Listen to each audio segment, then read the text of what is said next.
Hey, what's up, guys? Christian Brindle here, and welcome back to the number one insurance podcast in the world for growing your business to seven figures or above.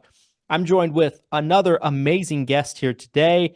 I'm here with my man, Evan MacGuffie, who is, a lot of titles I could throw your way, Evan, like top producing agent, top producing final expense agent, top producing Medicare agent, agency owner who's crushing it, and also the founder of Medus, which is a tool that is really, kind of taken the industry by storm. And there's so many people using it and talking about it, saying great things about the usefulness of it, which we will jump into. First off, how you doing today? Doing fantastic. Just full disclosure, I'm not in San Francisco. Great place to visit, not a great place to pay taxes. You're natural. Be with you. That's for sure. That is for sure. Like, we just got our tax bill the other day for what we're going to owe for last year, and I was like, oh my God, this is ridiculous. But I can only imagine what it would be if we were in California. It'd be Right. triple, Right. four Right. times that or something like that. Yeah. Move to Tennessee. We got no state income tax. That's what we need to do. That's what we need to do. Because, Utah's great, but we got that 4 or 5% state income tax, and it doesn't help. It hurts a little bit on the way out. So I want to kind of zero in a little bit, Evan, on kind of your story. So take us back to the beginning, right? What got you? Because if I remember correctly on your story, you started selling final expense, right? What was the gateway to kind of get you into that? Take us back to the beginning. Yeah. So the beginning is actually 4 years ago right now. It was February of 2020. And I got my license. So, I'll rewind a little bit before that. I was a club crawl manager in Las Vegas. So I'd take people from bar to bar, club to club, about 100, 150 drunk people every night, about 4 or 5 nights a week. And I was working from 7 at night to like 1 or 2 in the morning. So Wow. completely, yeah, they call it like second shift. So I'm saying to myself, listen, if I had an expense come up for like 5 grand, would I be able to cover it? If I want to take a vacation, if I want to go to like a resort, if I want to buy a new guitar, I'm like, dude, I'd have to save up for like 3 or 4 months to do that. I wasn't making any money, but it was fun. It was a fun job. I was 23 at the time. I'm basically saying to myself, hey, I got to get my shit together. So I joined a networking event just on Eventbrite, start going, and this woman says, hey, you should come. You're an up and coming, you're a go-getter. You should come, and I'm switching insurance agencies. You should come to a meeting. There's a young guy there named Andrew who made his bonus was 50,000, right? And I'm saying to myself, Christian, wow, I'd rather watch paint dry, but I'll check it out. Right? Like insurance, I have no idea. And my father, I don't know if I told you this last time, Christian, but my father has been in insurance for 40 years, 40, Oh, 45 years. really? No, I don't remember. I don't remember talking about that last time. I don't think I mentioned it. And I'm an only child, so all attention was on me. And there's two things that he told me throughout my entire childhood, kind of like two reoccurring lessons. First one was, son, no matter what you do, if you're gonna have kids, get married first. Okay. Second one was, so, son, no matter what you do not do insurance. So I have it in my mind. I go to this meeting, and it's Andrew Taylor from Family First Life. I'm in Las Vegas. He's got an awesome office, and it's packed.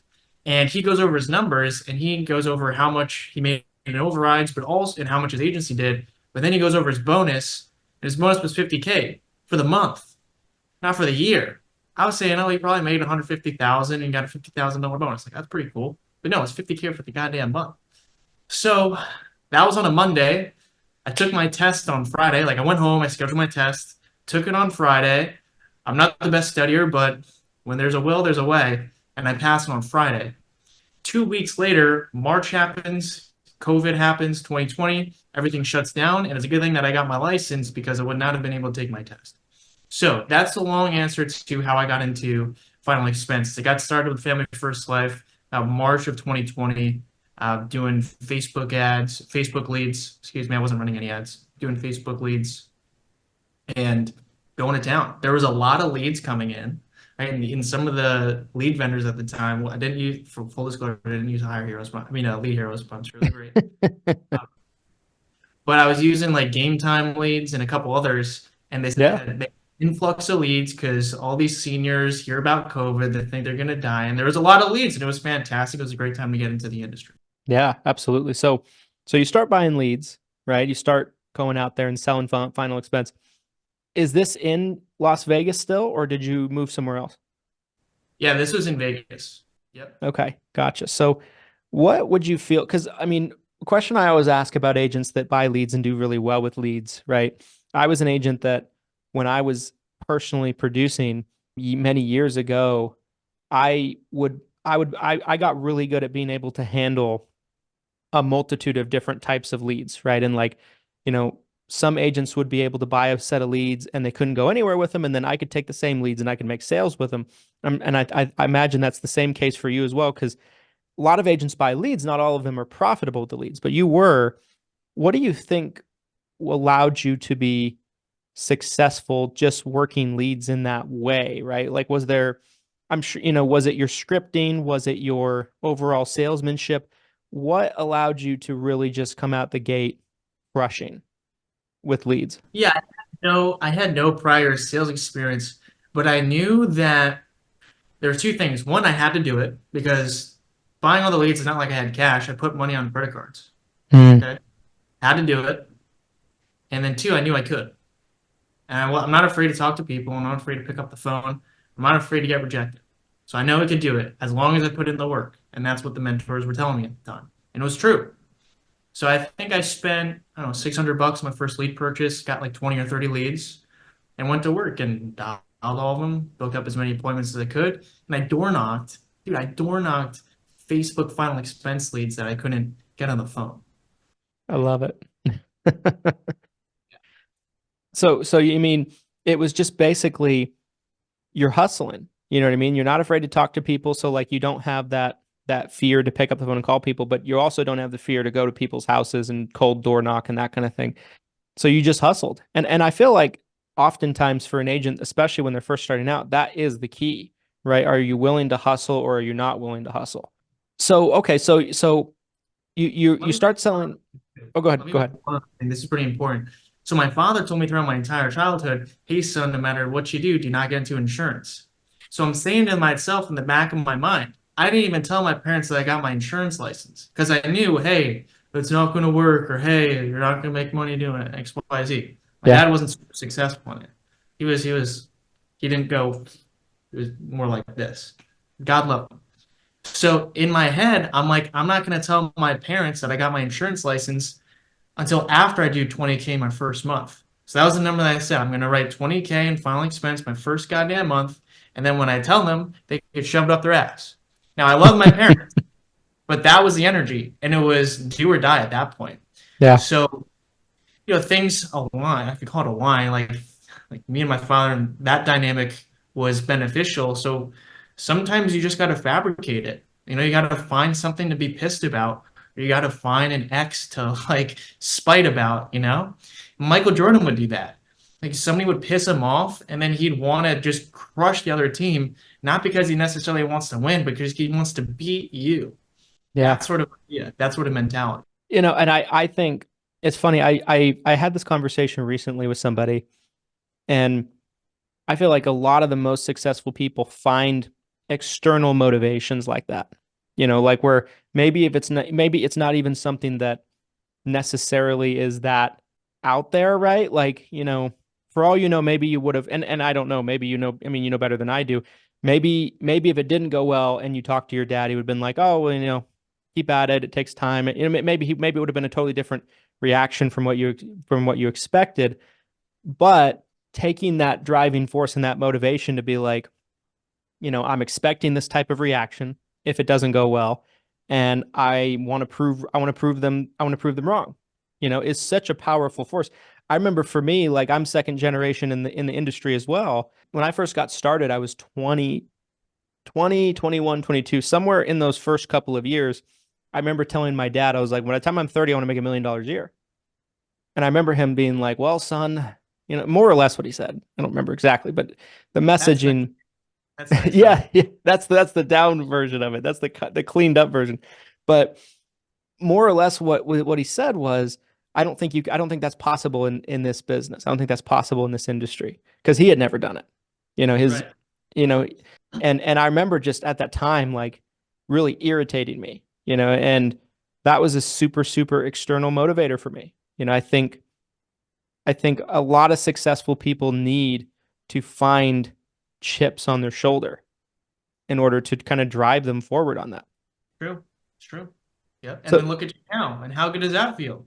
Right? yeah, I mean, I'm 31 now. By the time I was 30, we were, well over the seven-figure mark as an organization. And so, we accomplished that goal, and so results speak, right? Proof's in the pudding. So, okay, so first things first, first question. You set out this goal, right, for your first month to make 20,000 selling final expense. I'm assuming you hit it. Is that right? Yeah. Hmm. Nice. So then do you call your parents and tell them that you're in it, or do you wait a little bit longer? Well, it's funny. I remember door knocking some of the Facebook final expense leads, and my dad or my mom called me just to check in. And I saw them and I didn't put two and two together. So I'm like, oh, yeah, I'll answer it. Meanwhile, they don't know what I'm doing. Didn't put two and two together. I was like, yeah, I'll answer it. Hey, what are you doing? I'm door knocking. What? Why are you door knocking? You work on the what? And I'm like, yeah, I'm just doing this marketing thing. I'll tell you about it later. You know? So I don't remember. I don't remember if I called them and told them that I did 20K or they called me. But it was a very nice call that I had. It felt great. Felt great. Yeah. So fast forward, right? So how long do you sell final expense? And talk a little bit also about your results, right? Because I know you had some really, really strong results in a very short amount of time selling to final expense. Two-part question. What did that first year look like? And then how long was it until you started making the transition into Medicare? Yeah, great. Great question. So I was thinking about it long term from the beginning. So I was saying to myself, listen, if I could kill it now, it'll help me with my bills and it'll create some sort of financial fortification to get into a new industry. So I did 20K my first 2 months, March and April 2020. And then I knew that if I did well, then I'd start to build up a team because they would talk to me about recruiting. You got the spread, it was all good. So I had that in my head going on as well. Then everybody starts doing like I don't know what happened, but the office and FFL just exploded during that period of time. So what ended up happening is the leads decreased, and I felt myself not being able to talk to as many people. And then I go and take a travel trip up to Reno, Nevada, and nobody's up there. There's like no agents up there. There's plenty of people, and it was easy to get leads. So I moved. My lease was up. I moved up to Reno, Nevada.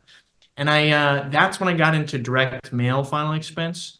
And so I did 14 months consecutively where I issue paid over 20,000. Nice. That's awesome. Yeah. Yeah, that was my streak.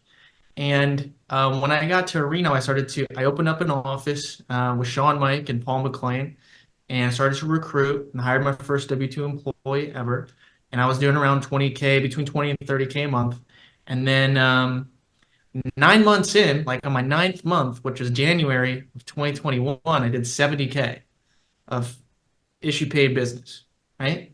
I'd never seen money like that hit my account before. And, it was more of like doing 50K for 3 months. So I did 50K in December, but only really 30K of it issue paid that month, just because people are like, yeah, bill me next year. Mm-hmm. Did another 50K in January, but I had another 20K from the month before that issue paid. I had another 50K the month after that, which was sick. So to close out my first year was like 209,000. It was 209,000. Yeah, I had a couple Yeah, months before I moved to Reno before like I hit it hard again. that's phenomenal. So, you're moving to Reno, right? Are you still taking the same approach in terms of, you know, buying leads? Are you still going to homes? Are you door knocking? I know you mentioned you pivoted a little bit into direct mail. But was the approach of working the leads relatively the same? Yeah, I've only ever worked leads. I mean, I've gotten a couple referrals from life insurance and Medicare. Again, my main source of marketing source of clients was leads. But yeah, I transitioned from Facebook to direct mail after like a month or two of being in Reno. Got it. Okay. And that's what actually became my bread and butter, and that's what got me to the big numbers. Gotcha. Gotcha. This video is sponsored by none other than Lead Heroes, you guys. Lead Heroes is going to be your one-stop shop when it comes to your Medicare and final expense needs. People ask me all the time, Christian, what type of lead is going to be the best quality for me to work? And I don't really quite know if the answer is going to be a digital marketing lead, a direct mail lead, or a telemarketed lead, but I can say that a telemarketed lead is going to be up there with the best of them in terms of quality. A telemarketed lead has unique quality to it because there's a live person that actually speaks to the prospective customer and gets their verbal consent that they're interested and willing to speak with a licensed agent just like you. Whether it be a pre-scheduled Medicare appointment with a scope of appointment captured and then scheduled on your calendar 48 hours out, or whether it be a custom calling campaign where you call the shots, where your scripts are used, where it's the areas of your choosing, when it's the times of the day that you're choosing. Custom calling is where you pay by the hour, and essentially it's a custom campaign built to your liking. Lead Heroes has got you covered for all of these unique type of marketing needs for agents. There's a link down in the description of this video about Lead Heroes. You can learn more about these incredibly unique lead generation services, and I think you'll want to check it out today so you can continue to grow and explode your business. So, okay, so you're crushing it, right? You're putting up these fantastic personal production numbers, and you're just really, seeing money come in like you never did before. What was it that made you start to pivot a little bit into Medicare, right? Because ultimately, sometimes when you're doing something and you're doing it really well, it's almost like, for a lot of people, there's that sense, right, of like, I don't need to fix anything. What I'm doing is working, right? I don't need to add anything. I don't need to change anything. I don't need to pivot into anything. What ultimately was the thing that you made you look at Medicare and be like, this is where I want to put my focus? Yeah, so I was in Reno and I had a client who was a Medicare agent, and I sold her mortgage protection, $188 a month. It was great. And I'm talking to her and she's like, yeah, people call in, they ask about Medicare, I sell them and I get $25 a month. And I did 200 people this past AEP. I'm like, what does that mean though? Like for your bottom line? She's like, yeah, I make like $4 or $5 grand a month renewals based off of that. I'm saying to myself, like, ooh, and you just chill the rest of the year? She's like, yeah, I help clients and they call in and stuff. So I'm saying to myself, oh, that is meaty. I mean, that's really something you could do there. And so I'm saying to myself, God damn, that's really what I'm after. I'm not after just working to live. Or what's the saying? Living to work. Yeah. I'm not here trying to live to work. I'm trying to do the opposite and being able to coast and take some time off and have the freedom. That's the whole reason I'm out here working. And that seems like a more clear-cut path to doing it, because the way that I was doing it is, hey, I'm going to build up a team, generate some overrides, and then the motto FFL at the time was bonuses. Like get to 200, 300,000 a month, and you start to get some agency bonuses, which are non-charge backable. It's kind of like renewals. I'm saying to myself, to get 4,000 or 5,000 a month in bonuses, we'd have to be doing like $500,000 a month. And then and then everything that it took to get there. So I'm saying to myself, listen, I'll give it another year. I'll crush for another year of life insurance, give it everything I got. If at the end of the year, I have the results I want to have, I'll stick with it. But if not, I can be honest with myself and say, hey, it's time to pivot. So at that point in time, like throughout that next year, I had 2 W-2 employees. We were recruiting on social media. We didn't really do much ZipRecruiter or Indeed stuff. We had one TikTok video go viral. I hired a girl just to do social media, just to make TikToks, and this was in 2021. We had one TikTok get like 5 million views. So yeah, and so we had our Calendly linked up to that, and we were booked solid. 4 people were booked solid back to back to back, 15-minute appointments Monday through Friday for like 2 weeks. We had 120 interviews, right? Wow. Yeah. The crazy thing is that it wasn't a very qualified list, So I'd say like 10 of them got licensed and like 5 of them sold something and one of them became like an actual producer. So I'm saying to myself, like, God damn, I don't see like the staircase up. I don't see like the stair. Yeah, I'm not gonna repeat myself like 5 times, but I just couldn't see like the next steps in the ladder. And Yeah. and then there were some chargebacks that happened that wasn't fun. I just didn't have my systems down. And I was saying to myself at the time, a year later, it's like, yeah, I'm making a couple grand a month in overrides. This is cool, but is it worth all the headache and all the bullshit of being in charge of the agency? People ask me underwriting questions, people ask me recruiting questions, people call me constantly and asking about, what leads do I buy, how do I get started? And to be fair, there's a lot of successful life insurance agents who become large and medium-sized agencies, and that's cool. And that's a skill set. That's a separate skill set. What I was really good at was just selling. So selling and managing, and you could also say recruiting, are 2 different skill sets, right? Selling and managing, totally different. What I love to do is just sell, and the whole recruiting and agency side of it didn't bring me that much joy. Yeah. So I knew that there's an alternative. I looked into Medicare. I think I saw some of your videos, and I reached out to Medicare Millennials and eventually got in with them. But that was the analysis. It was a cost benefit. It was like, is the juice worth the squeeze? Is all this fucking headache worth an extra couple grand a month? Yeah. By a couple, 5. When otherwise it could take me, if I crush it for like 6 months in Medicare, which I eventually did, I put 400 people on the books. That's another 8-9 grand a month in renewals. How would I just do that, be a lone wolf, and go after that? So that's when I set my sights on Medicare. Got it. Okay. So, so shifting focus, I guess, into Medicare, right? So you get into Medicare, you start, you reach out to the guys over at Medicare Millennials, start working with them, and you're just being a sponge from what it sounds like, right? Like you're soaking up all the information you can find, you're watching different people's videos, and then you go out and you just really, you have a great first year, a couple hundred clients, which, by the way, is, for anybody that's watching, a couple hundred clients a year is a fantastic first year for an agent. People in Facebook groups are like, my first year I did 2,000 enrollments. So for the most part, a lot of those stories, when the numbers are just obscene, they're either in a call center or it's bullshit. One of the two. But like, so you come in and you're writing, 200 apps, right off the bat. Does your process change at all, or is it sounds like it's still working leads and kind of hustling, kind of doing the same kind of strategy that worked really well for final expense for you, but more focusing on the Medicare side so you can build up that passive income. Is that right? Yeah, pretty much. I just took my lead spend with final expense mail and moved it into Medicare mail. So I Got was it. spending around 1,500 a week, sometimes 2,000 a week in direct mail. And I just moved that over to Medicare. And the first batch of leads that I dialed for Medicare, I was like, oh, this is it. This is it. Everybody I talked to was down for me to come over and help them qualify for extra Medicare benefits. They were down. I'm like, wow, this doesn't feel like hitting my head against the wall.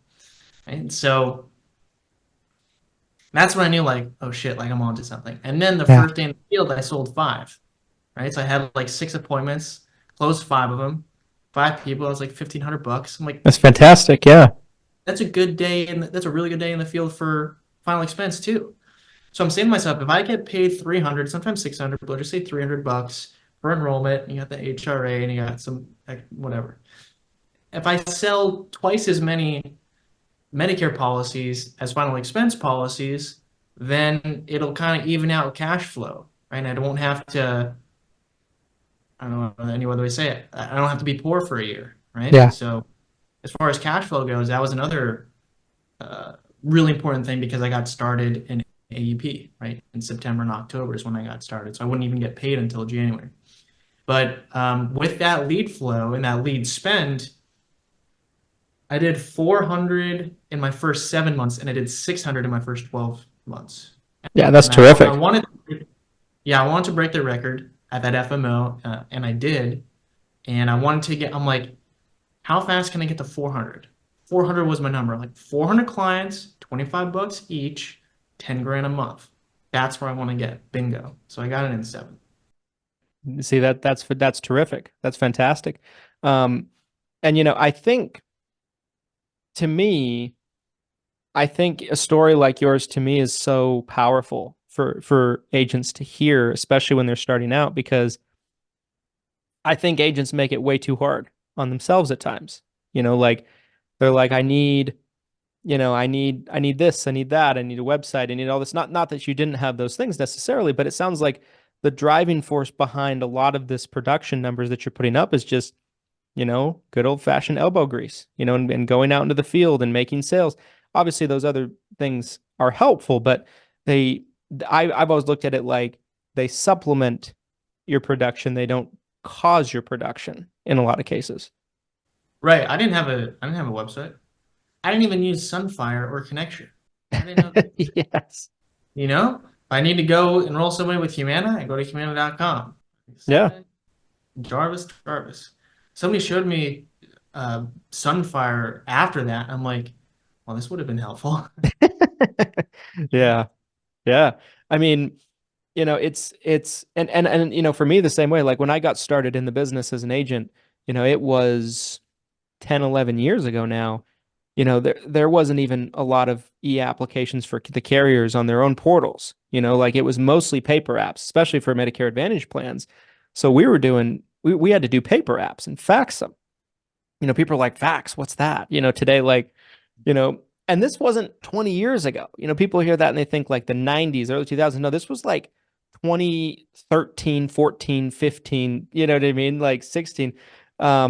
It's because our industry has always been so like a few steps behind many others, especially in technology, and like it was almost unheard of at that time for carriers, especially on the Advantage side, to have an e-app.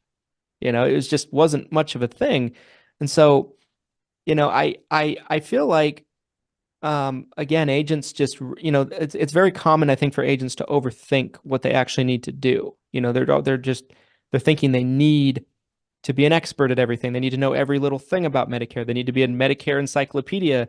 But in reality, they just need to put themselves out there, go into, and put that work in, and they'll be able to, first off, learn on the fly. But at the same time, they'll be able to, just really start to raise their confidence level and kind of prove to themselves that they can do this. Talk a little bit, Evan, about like, what do you feel like has allowed you to be so successful as a producing agent on both ends of the spectrum, on life and on Medicare? Like, what are some things you would tell an agent today, like, this is what you need to do to be a top producer? Yeah, the first thing that comes to mind is meditation. I meditate 2 hours a day, every day, for 10 years. So Nice. I don't recommend that for anybody, especially when you're starting off. Start off with like 10, 15 minutes. There's a really good app called headspace.com. It's also an app on your phone. And that I would attribute that to 95% of my success, whether it be in any facet of life, but especially in business. Because as far as sometimes if you don't get a good sleep or if you're under stress, it feels like your thoughts are attacking you. Like there's just all this fucking noise. And Yep. so meditation is the one thing that I've found that is the antidote to that. And so you'd be surprised, you, Christian, or anybody out there who's listening, by how well you can operate with all that fucking noise being satiated and calming down. Like how much you can focus, how much you can get done, and how much action you could take without thinking, oh, what do they think of me? Or, oh, what about if I don't make it? Or what about if I get rejected? Right? And it helps regulate your emotions and really focus down on something. So that's the number one thing that I would recommend for any agent that's been producing or getting started, or anybody trying to do anything with their life at all, actually. Right? And the name of my agency, right? We were doing 100, 150 grand a month with FFL. The name of my agency was called FFL Meditate. I love it. I love it. So yeah, I mean, I think that makes a lot of sense. I think you need a clear headspace, right? And you need really to, just be able to have a healthy mental stability to be able to really perform probably, at your best. Um, I want to talk about Medus now, right? So a lot of people that are watching this that have seen you before, they probably know you from Medus, right? Medus has really kind of started to be everywhere, right? And for me, it's kind of really gotten on my radar in the last 5 or 6 months.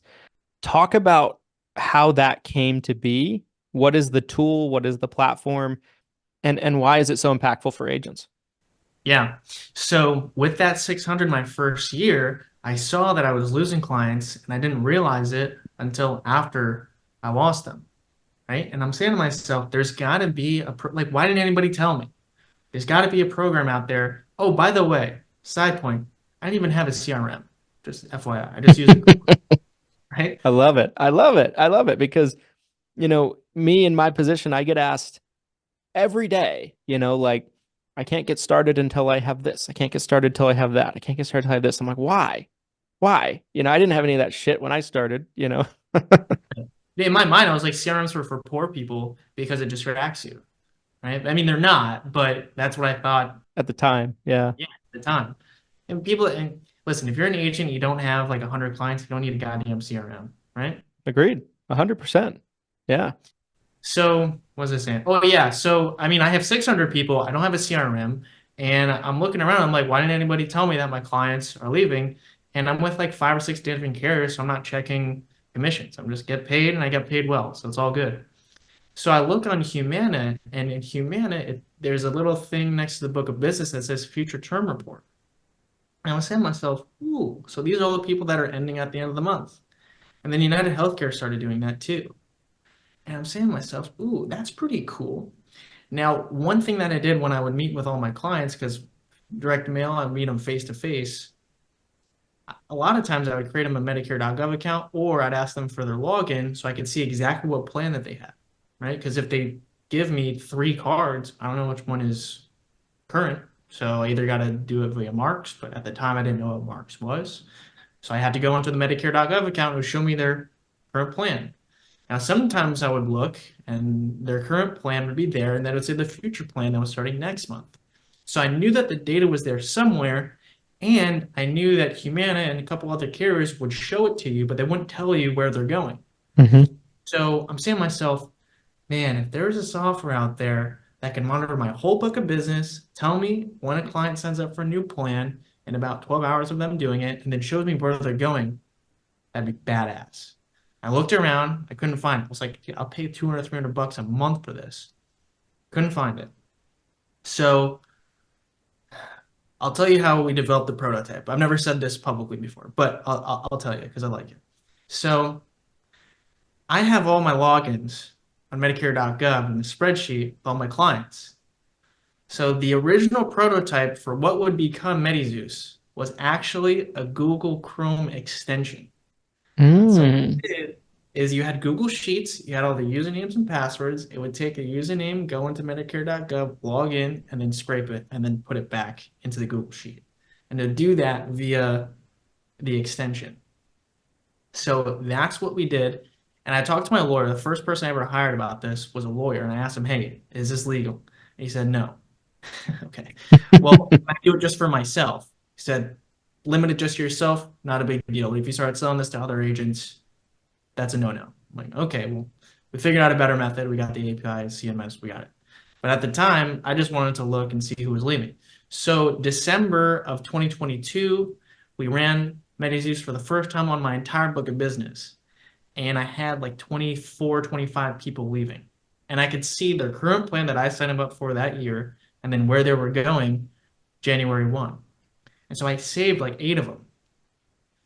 And it only took me like 1 or 2 days to call them up. And some of them, because they were still my client, I could call them. Or, I mean, if I was in the neighborhood, I could just knock. They're still your client. So I did that. I showed it to my upline, and Ethan saved about 12 of them. He had 30 or so leaving. He saved 12 of them. And he's like, dude, this is freaking dynamite. So that's the origin story of Medus. That's how it came to be. And it really came out of necessity more than thinking about creating a software product. It was like, Jesus, if I can spend less than $10,000 to develop this prototype for myself, then it'll be profitable. Because if I could save 30 clients a year, dude, that's what is that? Is that 3 grand? If I could save, yeah, then it would pay for itself over like a couple of years. So that was my whole thing. It's like I was willing to invest in the prototype, uh, just because I had so many people falling off. Yeah. So ultimately you built it for yourself to solve a problem for your own business and then realize this is something that can help agencies coast to coast, you know? Um, and I think that's all ultimately super, super valuable and super, super genius. Like for us, anytime we've put out a training platform, a training course, a new type of lead now with Lead Hero since the merger, anything we're doing, we always test it internally first. And I've always found that that's the best way to do it. Like our trainings are things that we do internally. We're not just like, this sounds like a good idea, but we've never tried it kind of thing, like some trainings out there. So how long were you using the software as it was developing in your own business before you started bringing it to market? I mean, I was using it all year. I was using the prototype all year. We didn't get API access until it took us 9 months. We didn't even get it until like end of August, September. And we launched October 1st. We had everything built with the sandbox, but we weren't able, which is just like test dummy data. But we weren't able to get actual like a production key until yeah, like August, September, and then we had everything lined up, so we launched October 1st. But I was using it throughout the year, and it was helping me. It was helping me a lot. And the other cool thing, Christian, was that when I would book somebody on the phone and then I'd go see them in person, I knew walking into that home that if I sold them, they would not leave my book of business without me knowing it.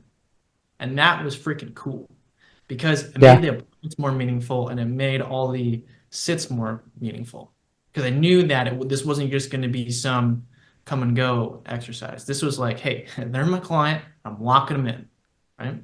Yeah, absolutely. Absolutely, right? Like it's not necessarily about how many policies you can write, but it's how many can you keep long term, right? On the books. Um, yeah, so now, like you're running your agency, you're running Medus.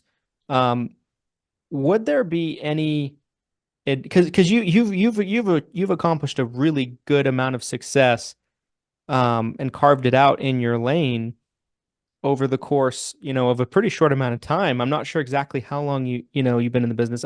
If I would have to guess just through kind of your story, like 4 or 5 years. I don't know if that sounds right, or maybe even less. Yeah, Um, for this month. Yeah. okay, good, good. I was pretty close. Um, what would you give? So, and also, like you started at a very young age too, right? Like as did I. If there's anybody that's watching this that is getting started and they're at a young age, like the meditation advice is fantastic. I think, having a driving force like we talked about at the beginning is super, super valuable as well. Um, what is it you think, other than those things, that differentiates the people that make it really far in our space versus the people that don't? Because there's very few people that get to where you're at right now. What do you think it is? I mean, the main question you have to ask yourself when you begin in your career, and especially this one, this is what I would ask it. How long do you want to be poor for? Right? Mm, How long do you want to be poor for? My whole thing getting started was I don't have fucking time to be poor. I need to go make some goddamn money. Right? This yeah. sucks. So, and the answer is not a default of like, oh, you have to go with the flow and you have to get your promotions at this point. No, bro. If you spend enough on leads or you take enough action, you can elevate your life, you can elevate your financial situation in a couple months, right? Especially as a young person. You don't have to wait until you're 30 to be rich. You can go gut it like this year. So Yep. how long do you want to be poor for? And the answer should be for as little as humanly possible. And then from there, it's like, okay, we'll create the next steps for you to get started. But that's the ultimate thing is having an idea of what the next step looks like and what's possible. Because if you Yeah. know what's possible and you don't go after it, that's a failure right there. If you know you can do it and you don't do it, that's failure. Right? Yeah. Agreed. Agreed. 100%. I think, you know, a huge part, I think, for a lot of people is knowing what's possible, right? And like being able to kind of see an example and be like, oh, I could do this. I could grow into this. I want to be respectful of your time, Evan. I appreciate all the time you've spent with me already, and all the great insight and nuggets you've shared with the audience here. Talk a little bit about MetaZeus from the standpoint of where can people learn more about it, right? Where's the best place to learn more about it? What does it cost? And I know you've talked a little bit about what it does, but talk a little bit more about you know, the real value that it can bring in terms of client retention for Medicare agents. Yeah, absolutely. So you can check out MediZeus, MEDIZUES.com. All right, not ZEUS, it's ZUES.com. And MediZeus shows you, based off your book of business, your client's current plan, and if they have a future plan. And it shows them what the future plan is. But it shows you that in real time, and you can update it daily. So today's Monday, okay? If your client signed a new enrollment application with you or with another agent on Saturday, it got approved by CMS to start March 1st or the next month on Sunday, right? They signed it Saturday, got approved Sunday. You checked MediZeus today, Monday, you could see the future plan. Now, if you say to yourself, hey, I didn't write that plan, then they're getting flipped to somebody else. At that point, they're still your client between now and the end of the month, and you can make sure you can totally reach out to them. CMS says, hey, you can contact your beneficiary knowing that they're actively disenrolling for quality improvement purposes, right? Interpret that as you wish. So if I'm a beneficiary and I am enrolling in a new plan and I don't know that my doctors are on a network, or that my Part B giveback is going to end, or that my drug cost is going to be up, like it's going to double or it's going to go up a lot, I want to know that. Okay, so as my agent, please let me know that. That's the whole thing. It's not necessarily about retention, and I could talk about the levels to it, but for retention, it helps you because you know that your client's leaving, you know where they're going. Listen, if they're going to a better spot and you didn't put them in the best plan, may the best agent win. If an agent outperformed you with customer support and service, may the best agent win. That client deserves to go to that new agent. But if they're not going to the proper plan or they're going somewhere that you believe to be not in their best interest, you should tell them, right? Yeah, 100%. That's even better. Now it helps, well, I'll pause that there, but it helps agencies, it helps CMS, it helps the beneficiary, and it helps carriers beyond that. But that's its main role for the audience here. It's going to help you with your retention massively. I love it. I love it. Guys, if you're watching this, regardless of how you're watching it, right? If you're watching on a podcast platform or maybe you're watching the video version on YouTube, we'll drop a link to MediZeus in the description. So go and check it out. Look into it. It's very affordable. So tell me if I got the price right. Is it, let me see if I remember. I want to say like it's $87 or $89 a month. Is it am I right on that? $89 a month. Yep. You get a 30-day free trial. No credit card asked, so it won't bill you without you knowing it. You get a full features, so take it for a test drive for 30 days. After that, it's $89 a month. If you want to pay annually, you get a 20% discount. Love it. Evan, thank you for your time, brother. Appreciate you sharing all the insight. Super, super cool to get to kind of learn more about your journey and, your pathway to your growth and your success. So appreciate all the insight that you shared. And yeah, we'll have to do another one of these soon. Sounds good. You're welcome. Thank you for having me, Christian. Guys, if you like this episode, you want to see more like it, the only way I'm going to know about it is if you like, comment, subscribe. If you're listening on a podcast platform, give us a 5-star review. We're going to need it. We're on a mission to help as many agents as possible grow their business with great content, great information you can't find anywhere else. We'll be back with you next time with another episode of the 7 Figures or Bust podcast. Thanks, everybody.